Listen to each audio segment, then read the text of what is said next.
me digas. No me digas. No me digas. No me digas.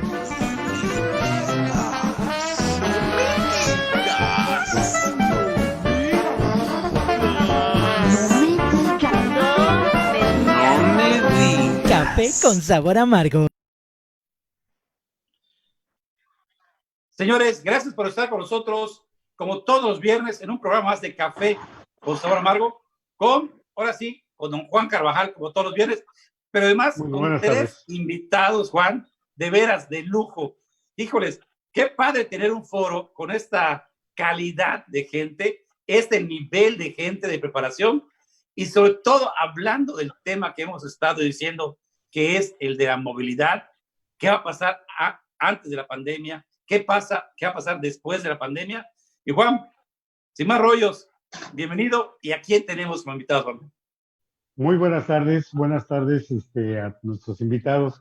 Pues mira, hoy tenemos a 4 personas sumamente conocedoras del aspecto del hábitat, la movilidad y el desarrollo urbano en nuestra entidad.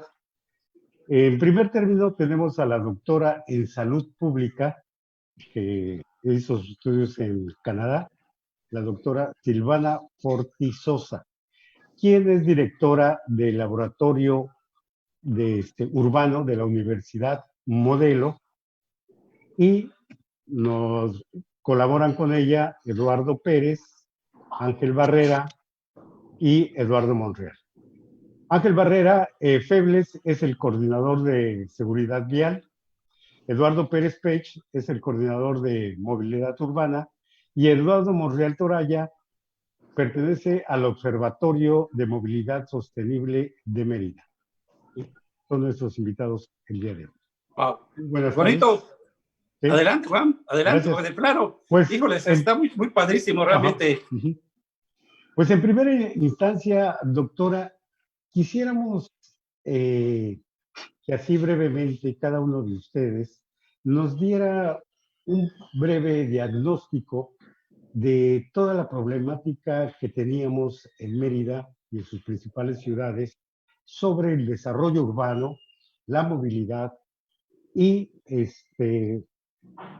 los asentamientos humanos que existían antes de la pandemia en nuestra entidad. Doctora. Okay. Bueno, antes que nada, muchísimas gracias por habernos invitado y así en cortito para dar lugar a mis compañeros. Yo creo de que, bueno, no se trata de enumerar los problemas, pero voy a plantear los ejes que estructuran los diversos problemas, ¿no? Uno es una expansión urbana que dio una configuración que no ayuda a construir ciudad, sino a extender la urbanización, pero no a construir ciudad. Ahí son dos cosas diferentes. El hecho que se hagan barrios fuera, lejos, como se están haciendo, eso no hace ciudad. Urbaniza los territorios y bueno, y entonces esa configuración a su vez conecta con otros problemas que tiene que ver con movilidad. Al no estar orientado al transporte, entonces se hacen fraccionamientos, barrios, como le quieran llamar, lejanos, sin transporte, que obliga a un aumento del uso de automóvil motorizado privado, tanto que es una de las cosas que más ha crecido en Mérida. Casi hay un carro por persona, ¿no? Entonces, eso a su vez, ahí ya tenemos dos ejes estructurantes de los problemas, y otro que atraviesa son las desigualdades, porque no es lo mismo la ciudad a nivel territorial, la zona norte, que la zona sur, este o poniente, ¿no? Entonces, si usted atraviesa el tema de desigualdad con esta expansión urbana que da una configuración de una ciudad que cada vez es menos ciudad, es más urbano, pero menos ciudad. Ciudad en el sentido de relaciones, de redes, de habitabilidad, etcétera, ¿no? De accesibilidad. Eso por un lado. Y lo otro, que es otro eje estructurante de esta problemática, es la crisis climática, que ya no es cambio, es crisis. Hoy en día, muchos investigadores están planteando que ya no podemos hablar incluso de sustentabilidad, porque no hay nada que se pueda hacer sustentable dado el deterioro que está, ¿no? el planeta en su conjunto. Y esto del COVID es bien importante no perder de vista y que muy rápidamente se desconecta con la crisis climática. O sea, este tipo de pandemias que no son nuevas, es una más de la que en este siglo hemos tenido y van a venir más y cada vez va a ser peor, yo creo, ¿no? Nos tiene que llevar a pensar y a conectar, que es lo que falta en todos los abordajes, con el clima, con la crisis climática. Entonces, hoy en día la pregunta para mí sería, ¿cómo pensamos una ciudad, Mérida en este caso, que tenga un desarrollo coherente con el medio ambiente y con la salud de las personas? Esto que tenemos, no da. Entonces, ¿qué Mérida es la que tenemos que pensar? Correcto. Nada más para puntualizar a nuestro auditorio y comprendan mejor las palabras que usted nos ha vertido aquí. Cuando nos habla construir ciudad, ¿a qué específicamente se refiere? Ok. Si yo lo voy a poner en ejemplo primero para que sea más ilustrativo. Si yo construyo fraccionamientos como Santa Fe, Las Américas, donde son casas nada más y no hay ningún uso mixto de suelo y lejanos además, estoy construyendo casas, extendiendo la marcha urbana, pero ahí no hay vida de ciudad, no hay red, no hay conectividad, no hay intercambio, no hay comunidad. Entonces, ciudad que implica eso, implica un espacio, un territorio, donde no solamente hay casas y pavimentos, sino vida comunitaria. Pero si yo vivo en Santa Fe o en las Américas y en mi zona no hay absolutamente nada, pura casa, y para ir a comprar a una tienda tengo que tomar un carro porque no hay transporte público y andar kilómetros, eso no es ciudad. Oye, doctora, una pregunta, disculpa acá, pero para ellos, para los arquitectos, esa es la nueva tendencia internacional, ¿no? De que digamos, de los servicios fuera y nosotros, pero realmente, como tú dices, ¿dónde? Nadie se conoce en esos fraccionamientos. Todos Pues, llegan, se cierran y listo, y ya desaparecen, ¿no? es un Y eso, modelo sí, nada nuevo, ¿eh? Déjeme decirle que es un modelo antiguo, así es. está muy cuestionado, de hecho se conoce como el modelo americano de urbanización. Ujú. Entonces, es un modelo altamente cuestionado que muchas ciudades del mundo están desechando porque fue inoperante, caro, contaminante y con muchos problemas a nivel no solamente de costo para las municipalidades, sino para las personas. Gastan un montón en transporte, por ejemplo. Entonces, Correcto. si hay arquitectos aquí en Mérida que piensan que eso es la onda, la moda, están en el siglo XIX, no, 20, principios del 20, finales Sí. del... Entonces, no está nada moderno. Sí, Ahí sí, lo que hay es un tema de plusvalía, que es otra cosa, la De rentabilidad del business. suelo. que se busca más ganancia que nada, ¿no? Exacto. Hace muchos años, una arquitecta que de hecho empezó aquí los estudios sobre desarrollo urbano, Josefina Mena, escribió un libro que es icónico para los años 70. ¿Quién decide el crecimiento de Mérida? Y Ajá, bueno, concluía que principalmente los desarrolladores que ahora le llaman, que son los fraccionadores, ¿no? exacto. Ángel Barrera Febles, Quisiera preguntarte a ti, ¿cuál es tu balance, sí, tu diagnóstico en el área que manejas sobre la seguridad vial en nuestra ciudad antes de la pandemia? Buenas noches. Primero que nada, saludos a su auditorio. Muchas gracias por la invitación. Respondiendo a tu pregunta, todo va ligado de la mano a lo que la doctora Silvana justo comentaba ahorita, ¿no? La manera en cómo hemos hecho la ciudad ha dado pie a que generemos una ciudad, hagamos una ciudad en donde se prioriza los traslados motorizados, ¿no? Hemos hecho desarrollos inmobiliarios que cuentan con vialidades sumamente anchas, banquetas angostas, donde las vialidades que se desarrollan pueden ser totalmente inapropiadas, inadecuadas, que van por encima de la seguridad para los usuarios. Es decir, cuando hablemos de velocidades, existen velocidades que son seguras, que te permiten estar al pendiente, te permiten frenar, te permiten realizar maniobras evasivas, que en todo momento te garanticen pues, salvar vidas, ¿no? Los desarrollos ahorita, la ciudad que hemos hecho, que hemos construido, se ha basado en grandes avenidas, grandes vialidades que solo permiten velocidades elevadas, ¿no? 50, 60, 70 kilómetros por hora. Lo que ha dado pie a intersecciones que son sumamente riesgosas.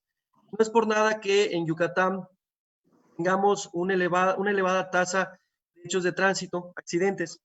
Por ejemplo, por mencionar el periférico de Mérida, ¿no? El periférico de Mérida cumplía una función en su momento, pero que hoy, por la dinámica que ya tiene la ciudad, por el crecimiento que tiene la ciudad, el periférico ya tiene una gran cantidad de tránsito vehicular. Una gran cantidad que no solo circula en volumen, sino en velocidad, ¿no? Se ha mencionado mucho el tema de por qué hay tanto accidente, por qué hay tanto hecho de tránsito en el periférico, por qué hay tantos muertos en el periférico y eso responde a la manera en cómo está planteado el periférico, que plantea velocidades sumamente elevadas, que son totalmente inseguras, ¿no? Y eso no solo sucede en el periférico.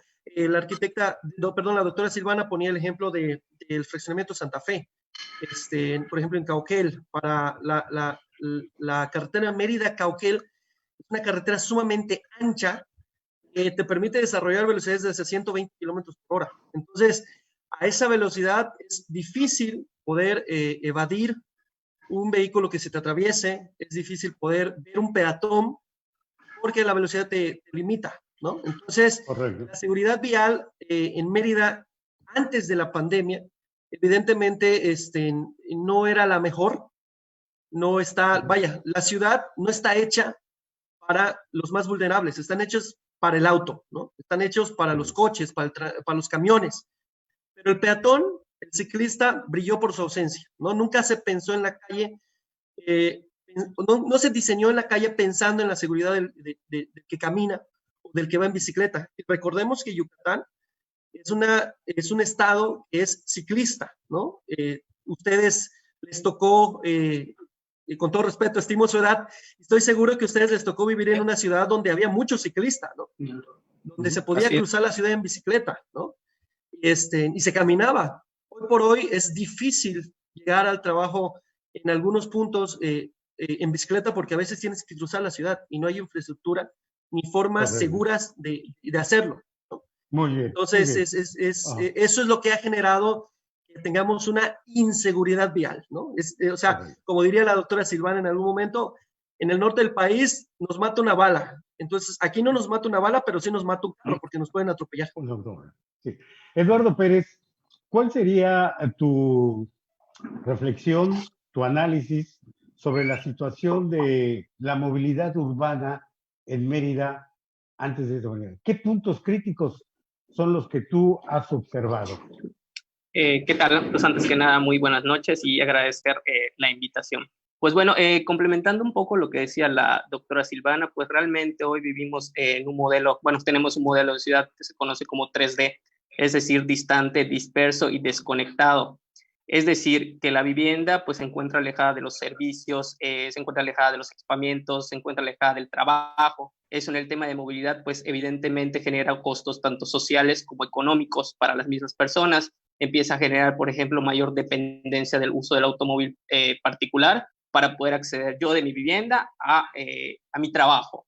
Entonces, aquí entra un tema muy importante que es, se empieza a perder el tema de las centralidades urbanas, de los centros urbanos, es decir, aquellos conglomerados donde contienen usos mixtos de suelo, es decir, yo dentro de mi vivienda tengo cerca mi escuela, tengo cerca mi trabajo, tengo cerca servicios en los cuales puedo acceder a ellos caminando, en bicicleta, en transporte público.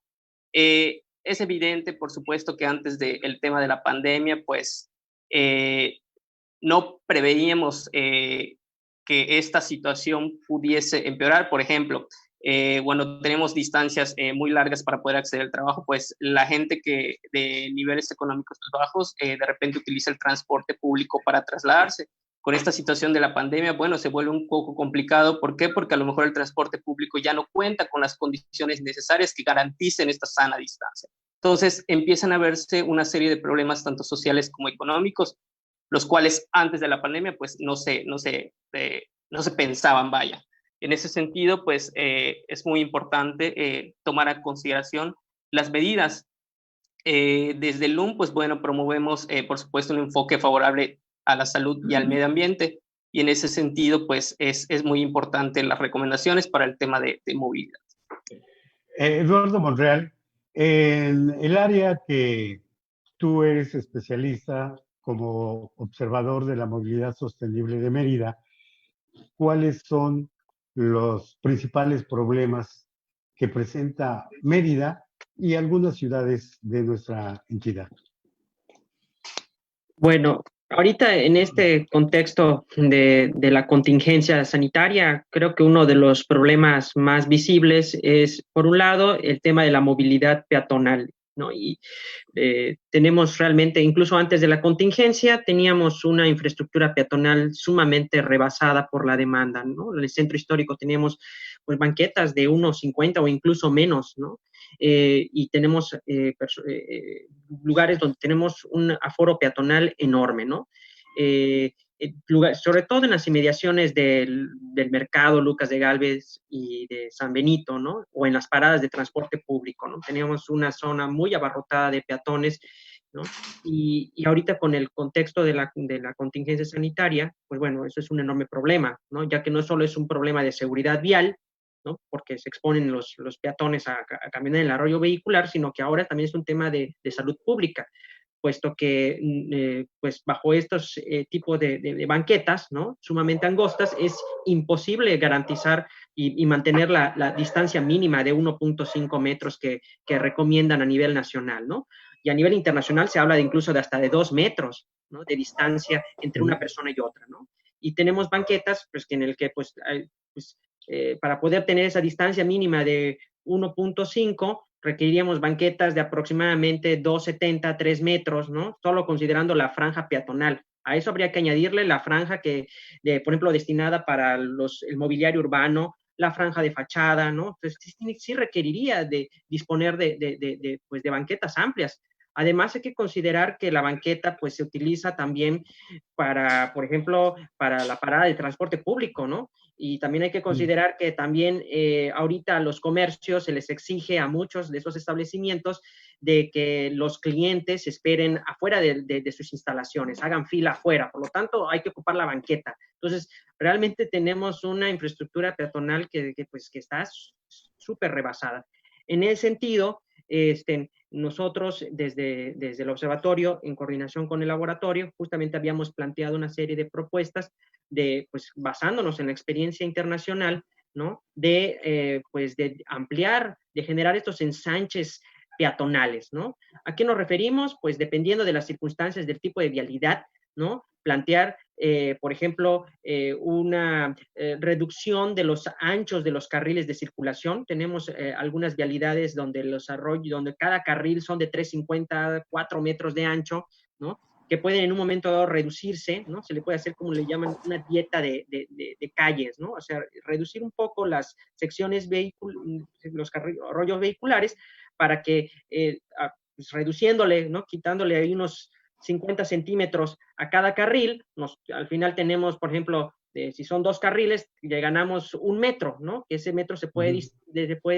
utilizar para ampliar ligeramente la banqueta, ¿no? Utilizando obviamente elementos de bajo costo y rápida implementación, que son en este caso los conos, traficambos, que son cosas que las autoridades pueden implementar sin ningún problema. Y de hecho ya lo han hecho, ¿no? Con algunas actividades como Mérida Domingo, la bicirruta, ¿no? Donde hacen un cierre parcial de calles, ¿no? O no solamente en términos espaciales, sino en términos temporales. Entonces, creemos que hacia allá las autoridades estatales y municipales deberían de dirigirse, ¿no? De cómo garantizar el financiamiento social.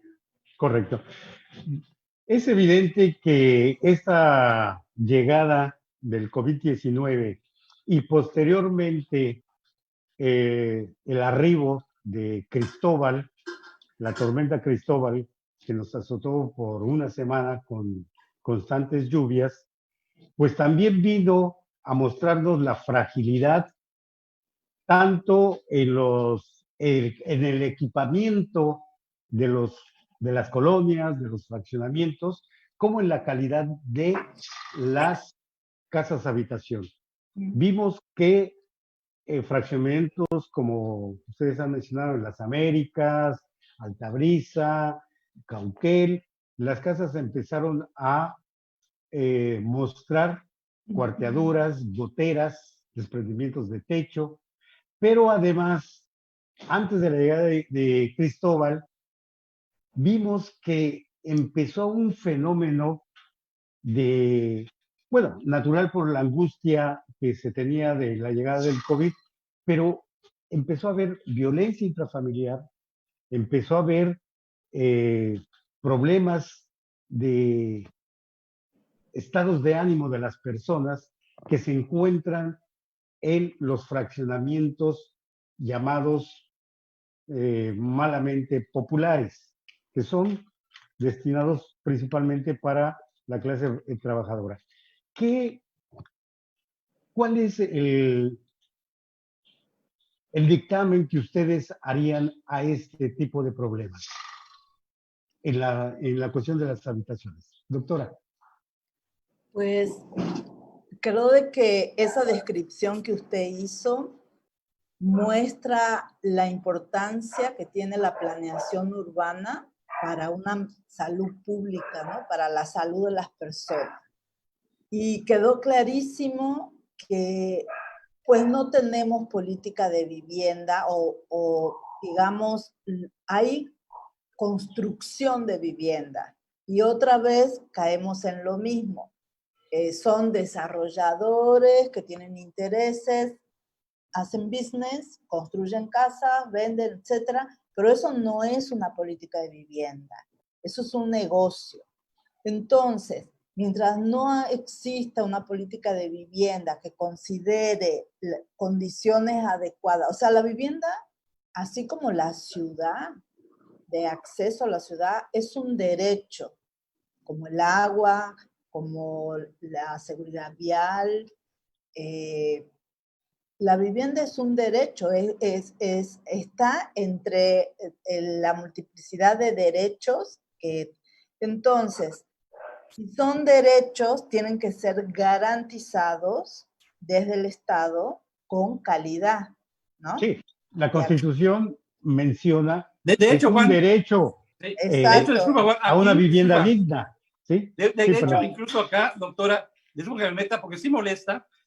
Me molesta mucho porque cuánta gente, sobre decía Juan, de los que tienen las viviendas populares, ahorran, luchan para empezar las construcciones de baja calidad, que los ven desde los acabados, que están en diferentes Caracén, lo que están en Humán, Concal, todas las zonas, que confían realmente, porque no conocen realmente, nadie de ellos ni nosotros construimos, sabemos de construcción. Y si viene un desarrollador y nos da a nosotros que es una casa con características que nos van a funcionar, se lo vamos a creer. Claro. El problema después es que esas casas gotean por todos lados, como decía Juan, lo vimos y dejaron a la gente a su suerte. ¿Dónde están las autoridades municipales? ¿Dónde están Infonavit? porque realmente hasta el gobierno del Estado tiene allá que ver, ¿o no, doctora? Claro, sí. Cuando digo el Estado, es el Estado en todos los niveles jurisdiccionales. El Estado está a nivel federal y a nivel municipal, y obviamente a nivel estatal. Entonces, ese Estado tiene que garantizar un derecho, que es la vivienda, ¿no? Eso que usted dice, para mí lo que muestra es de que no se normativiza. Usted tiene ahí la ley de construcciones, de desarrollo Sí. inmobiliario, Ujú. pero está orientada a la construcción, pero no a la política de vivienda. Entonces, si usted no tiene una política de vivienda que regule y controle a esos desarrolladores, hacen lo que quieren. Entonces, usted va a acabar viviendo en una casa que se desmorona el primer ciclón que viene y luego no hay a quien reclamar. O sea, eso por un lado, ¿no? Yo creo de que hay falta esta garantía de derechos en términos de la vivienda, falta para mí una comprensión desde la planificación urbana, de la relación que tiene la planeación urbana con la salud poblacional. O sea, está totalmente desconectado y ahora con el COVID se vio que la vivienda fue el espacio como que tenía que ser necesario para poder guardarse y protegerse, y que en muchas situaciones no funcionó como tal, por las Sí. condiciones, por el hacinamiento, por lo que sea. Bueno, ahí ya tiene otro, y otro de los problemas que creo que tiene que ver también con una falta de regulación de los desarrolladores. Al no haber una política que oriente la normatividad, entonces las viviendas pueden ser desde 20 metros cuadrados hasta 200.000 metros cuadrados si tiene dinero para pagar. O sea, no hay nada, ni el material, no, nada regula. Por ejemplo, la fosa séptica, el drenaje, cada quien puede hacer lo que quiera, ¿no? Y lo otro, no solamente falta regulación de la vivienda, y estoy hablando de regulación política, no de normativa técnica, que eso, las Américas, vuelvo a ese ejemplo. Ahí Sadassi, que fue quien construyó, cerró calles y cerró partes del fraccionamiento y se inundó y no dejaron salidas de agua. Entonces se convirtió en una piscina, como una alberca, que donde se juntó todo el agua de la semana de lluvia, ¿no? Imagínense lo que es eso. Y las casas ahí flotando. O sea, locura, ¿no? Claro. Entonces creo de que el tema vivienda no puede ser abordado como un problema de construcción. Hoy en día el tema de vivienda tiene que ser abordado de una manera integral, donde también hay que pensar qué tipo de vivienda con eficiencia energética, porque tiene que ver también con la crisis climática. Si yo uso toneladas de cemento, dejo una huella ecológica diferente, así uso materiales más ecológicos. Toda la cuestión, por ejemplo, si yo voy a hacer cajitas de zapatos como vivienda que van a, con estas temperaturas, obligar a usar aire acondicionado, eso mucho incide también, ¿no? O sea, son muchas cosas, es calidad, cambio climático otra vez, salud, ¿no? De la población que va a vivir ahí. Y la cuestión de la ciudad, cómo conecta con la ciudad, ¿no? Ajá. Sí, bueno, en algunos otros países han estado invirtiendo para este regreso a la nueva normalidad, la época post pandemia, han estado invirtiendo y tratando de cambiar sobre todo aspectos de la movilidad. Han reducido carriles para los vehículos e implementado carriles exclusivos para bicicletas. y para peatones. ¿Qué tipo de obra se requiere para que Yucatán tenga esa calidad y ese tipo de medidas que garanticen la movilidad y la seguridad vial de las personas y de los vehículos? Sí, Ángel Barrera.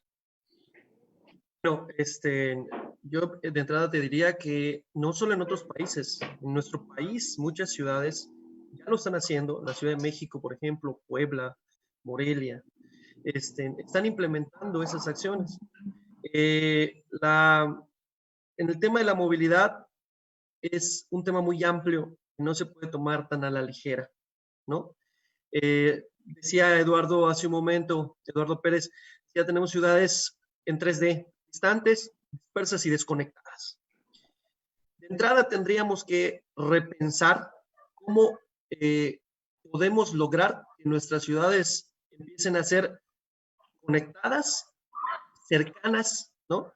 Y a partir de ello, atender los diferentes fenómenos que en ella convergen. Tendríamos que entonces entender también cómo está la movilidad hoy por hoy en nuestra ciudad, no solo previo a la pandemia, sino en la pandemia, qué va a pasar después, ¿no? Entonces tendríamos que entender cuáles son las demandas reales de lo que hoy está sucediendo, de los usuarios, cuáles son las posibilidades que podríamos tomar, ¿no? Hoy por hoy, platicando con los colegas hace una semana, vemos que con esta pandemia y la deficiencia del transporte público, que hoy por hoy, por la forma en cómo opera, es un punto de contagio. Hemos visto imágenes en redes sociales que los mismos usuarios publican que el transporte público viene repleto de gente, ¿no? El IMDUT ha hecho acciones plausibles para lograr que los autobuses no vayan en su máxima capacidad y lograr la sana distancia. Eso sucede en el centro. Una vez que el autobús sale del centro y se interna a las colonias, ahí se llena de gente porque la demanda está allá, ¿no? Entonces, al tener esto como contexto, tendríamos también que entender que ha aumentado el número de ciclistas en la ciudad, porque la bicicleta te permite no estar hacinado en un autobús, te permite tener una sana distancia en la vialidad, pero no tenemos la infraestructura. Y yo creo que lo que tendríamos que hacer hoy por hoy, que tendría que hacerse ya, es prioritario, es urgente que lo hagamos ya, es identificar cuáles son los espacios, las vialidades, los corredores donde la gente se está moviendo en bicicleta, por ejemplo, para empezar a dotarles de manera eficiente y temporal, si se puede decir así, porque es lo que se está haciendo en muchas ciudades, esa infraestructura que les permita moverse. Y ojo, no solo a los ciclistas, también a los peatones. Mucha gente se está moviendo a pie. Pongamos como ejemplo los centros o los subcentros de la ciudad, por poner un ejemplo. El mercado de Chembech es un punto donde convergen muchas personas que van caminando o van en bicicleta de las colonias que están en la periferia a abastecerse, ¿no? Las tienditas han sido un salvavidas para no tener que llegar a un centro comercial donde está saturado también de gente. Entonces, si vemos que hay mucha gente alrededor del Chembech, bueno, ¿por qué no recuperar, como decía Eduardo Monreal, espacios de la vialidad para aumentar las banquetas y no tener banquetas de 1.5, 1.2 metros, tener banquetas de 3 metros, por ejemplo, 4 metros. Y en el caso de las vialidades donde vemos que hay mucho ciclista, pues empezar a fomentar esas ciclovías temporales que conecten sus orígenes, que estamos hablando, sus viviendas, las colonias, los fraccionamientos, con los destinos. Estamos hablando del centro, la ciudad industrial, por ejemplo, los diferentes puntos, el norte de la ciudad, donde hay una gran cantidad de oficinas, servicios públicos también, oficinas de gobierno, empresas. Entonces tendríamos que ver cómo conectar para garantizar esas condiciones de movilidad, seguridad vial y seguridad en temas de salud, ¿no? Correcto. Eduardo Monreal, los espacios públicos, como ustedes ya lo han comentado, sobre todo son escasos en los nuevos asentamientos urbanos, los nuevos fraccionamientos que circundan a la ciudad de Mérida. La pregunta puntual sería, ¿cómo rescatar estos espacios públicos para hacerlos más sostenibles, más inclusivos, más resilientes? ¿Qué se requiere para volver a esta nueva normalidad y que los espacios públicos sirvan realmente para lo que son, ¿sí? Para esparcimiento, para convivencia, para ayudar a la cohesión social dentro de su espacio? Porque vemos una moda que se está dando, sobre todo en el primer cuadro de la ciudad y segundo cuadro de la ciudad, donde los espacios públicos están siendo invadidos por restaurantes o por puestos de comida o por puestos de otro tipo de comercios. ¿Qué podemos hacer? ¿Cuál sería tu propuesta?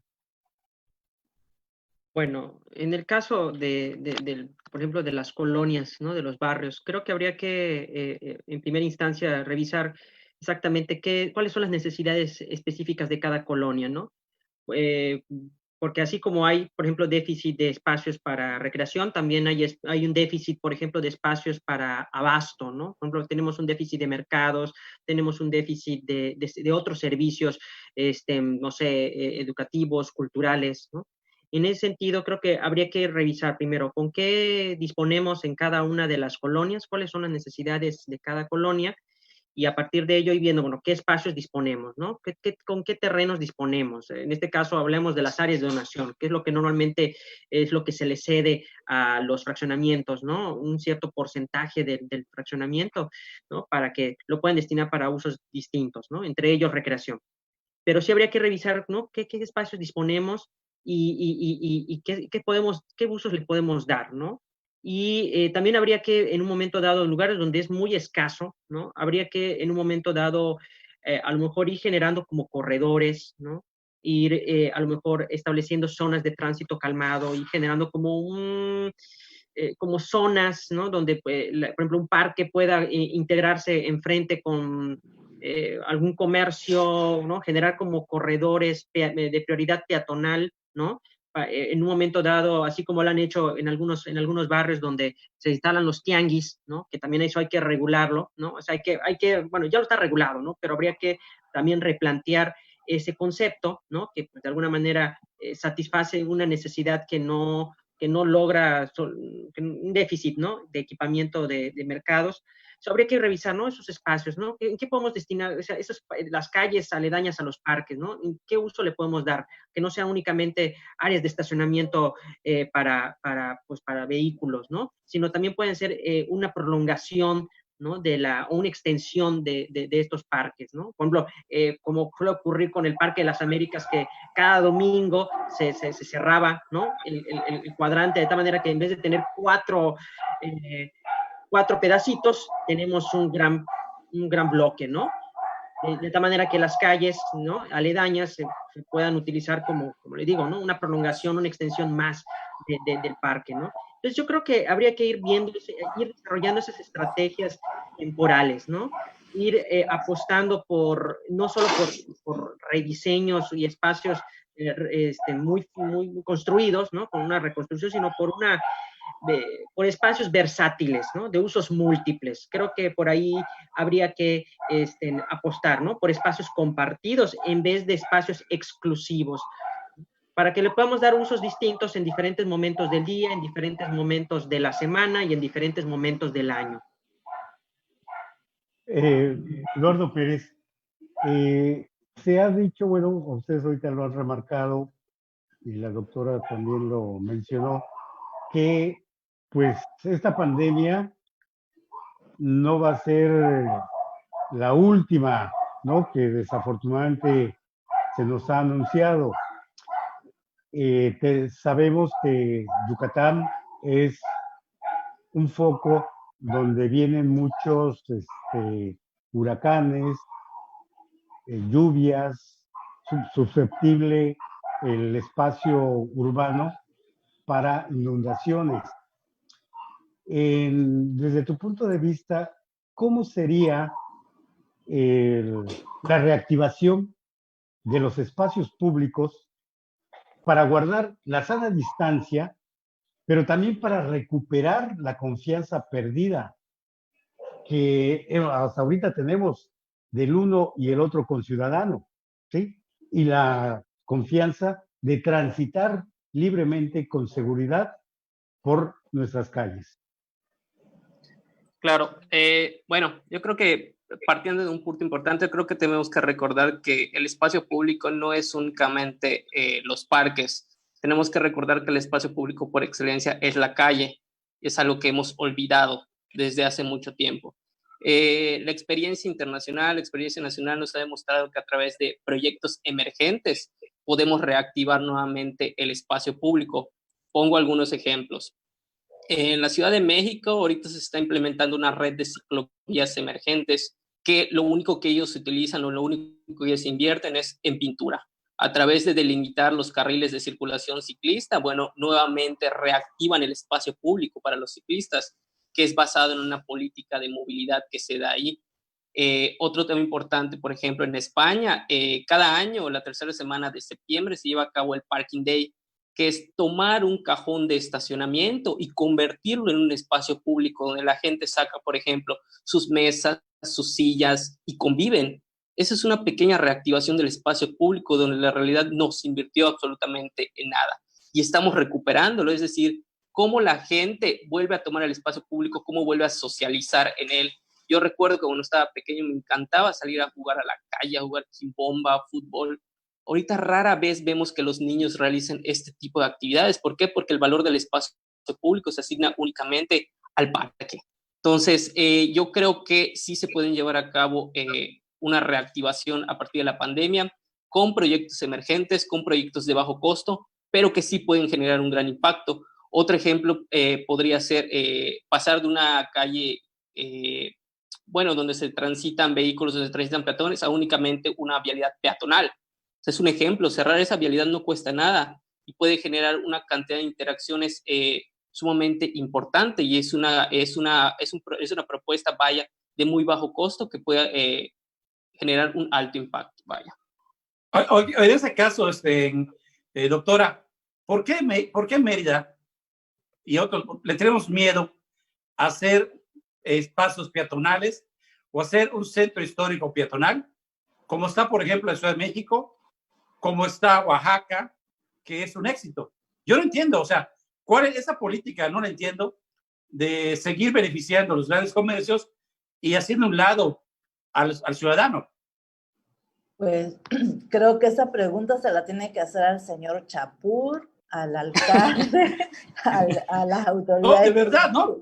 Sí, o sea, no, yo creo de que hay en parte desconocimiento y prejuicio. O sea, en los comerciantes, esto que voy a decir es algo intuitivo porque nunca he hablado con el señor Chapur, pero siempre cuando se habla de peatonalizar el centro dicen, no, Chapur se opone. Ni sé Así quién es. O sea, pero... es el malo de la película, nada más. Entonces me parece que tiene que ver con un prejuicio, con una idea. Prejuicio es una idea falsa, digamos, ¿no? De que si peatonalizas no vas a tener clientes, porque el cliente llega en carro. Ese es flojo, un poco... ¿no? El cliente es flojo, ¿no? Ajá. Entonces, lo que demuestran los estudios de zonas que se han peatonalizado es que es al revés.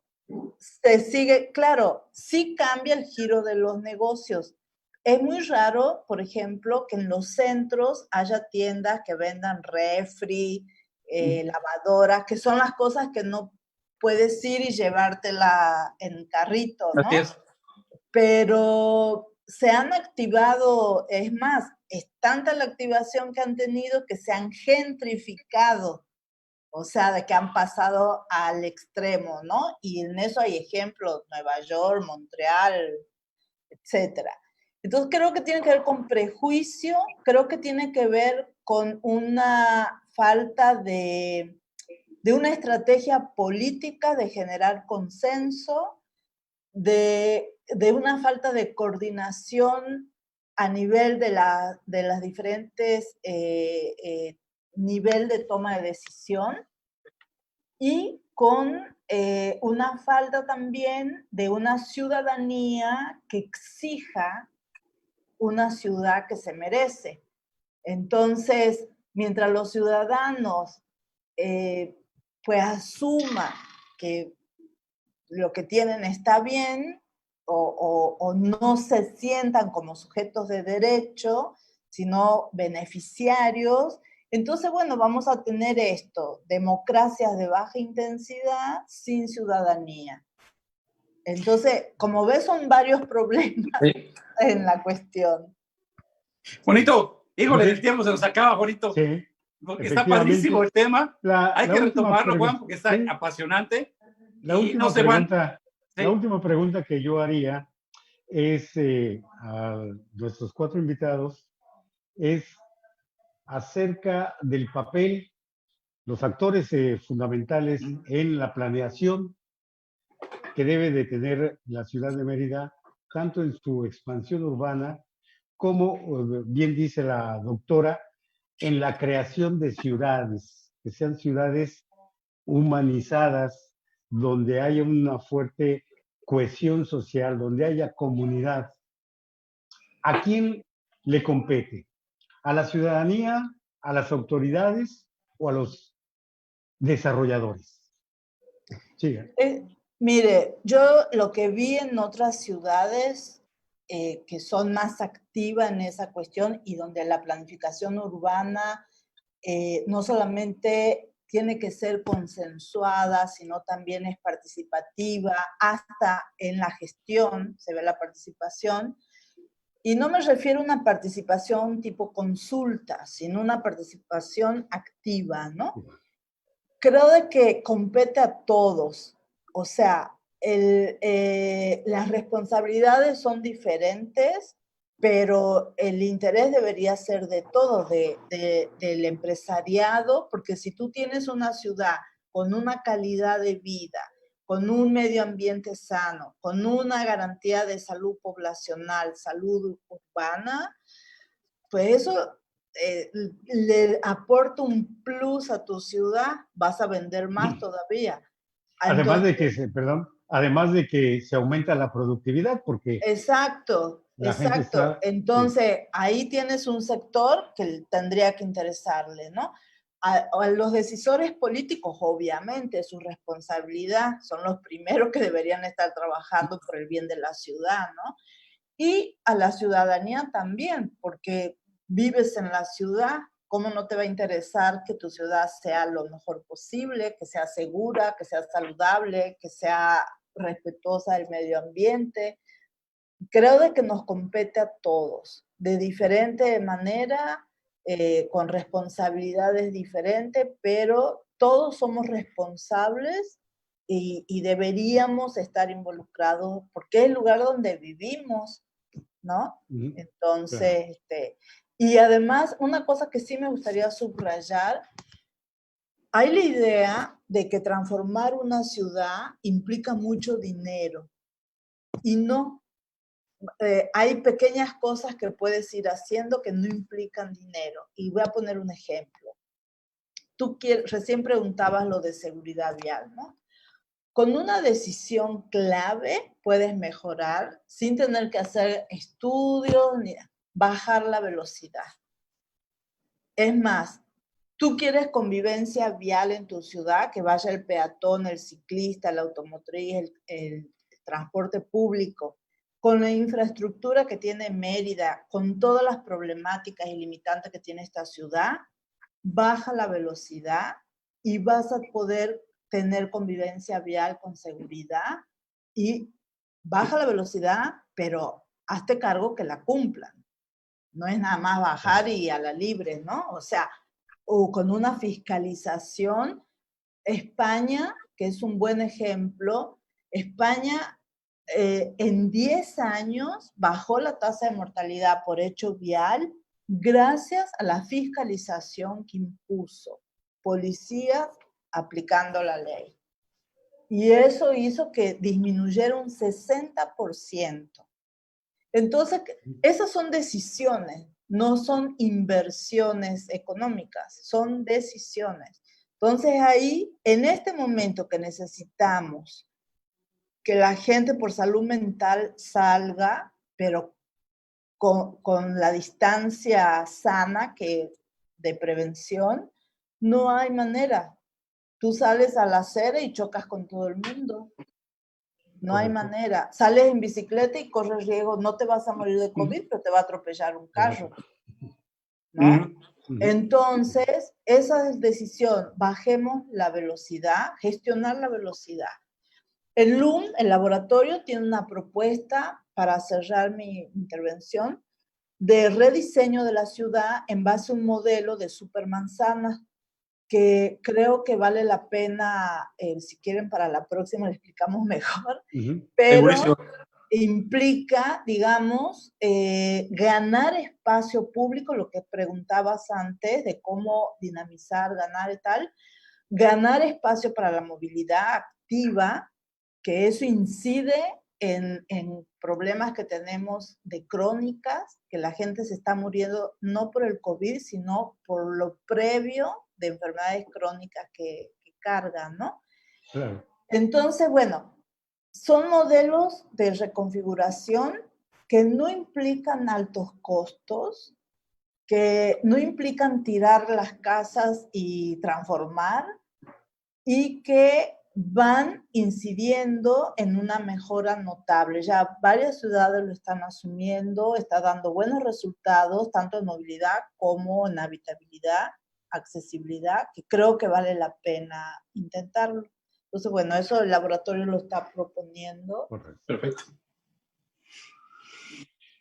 Pues sí, damos las gracias a nuestros invitados por su valiosa colaboración, por toda esta información importante que es necesario que la ciudadanía yucateca sepamos.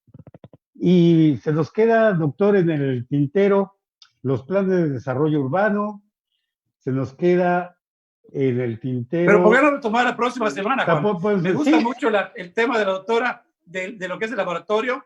Hay que seguir. Tenemos ahora sí como cuchito de palo. Si nosotros como ciudadanos no estamos metidos en nuestra ciudad, pues nadie lo va a hacer. Vamos a hacerlo. Si les parece, doctora, Exacto. si les parece a Ángel, a Eduardo, por favor, sería un placer de tener nuevamente la próxima semana, si ustedes gustan. Si ustedes gustan. Sí, con gusto. Adelante. Gusto, Adelante, señor. Muchas Pues adelante, gracias. señor. Ok. Gracias Nos y nos vemos la próxima semana. Gracias. Muchas gracias. Gracias por la Buenos invitación. auditorios. Buenas noches. Hasta luego. Hasta luego. Hasta luego. No me digas. No me digas. No me digas.